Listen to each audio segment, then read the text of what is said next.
Tonight, law enforcement is mourning the loss of another officer, this one from Grimes County. Navasota police officer Sergeant Mark Butler died in the line of duty. Sergeant Butler was killed in a head-on collision during a police chase. Witnesses say he used this patrol car to stop the other car from hitting others.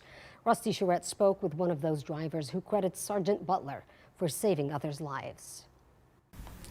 And I don't believe we would have made it out if it wasn't for the officer. Jonathan Kreider is surrounded by his family tonight, but he says he wouldn't be here if it wasn't for the heroic actions of Navasota Sergeant Mark Butler. I mean, everything happened so quick. Kreider and his co-workers were coming back to Bryan from a landscaping job in Cypress when they saw the Jeep barreling toward them. And at the last moment, they say Sergeant Butler put his patrol car in its path.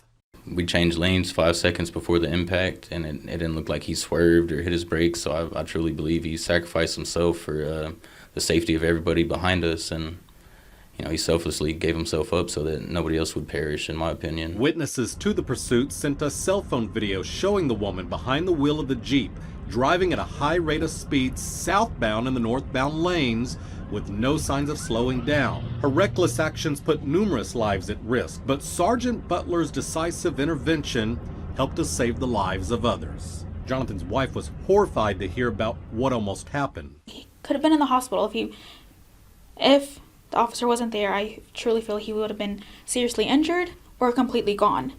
So I'm thankful, but at the same time, my heart is so heavy. While the community mourns the loss of another law enforcement officer in Texas, there is no doubt that this Navasota lawman saved the lives of so many others who unexpectedly found themselves in the path of danger. I believe that's the only reason I made it home to my babies was because of him. And the first thing I did when I got home was embrace my son and hug him and cried tears of joy because I got to go home. And, I truly owe that to that officer, I believe, and as do my coworkers. We truly believe it would have been us if it wasn't him.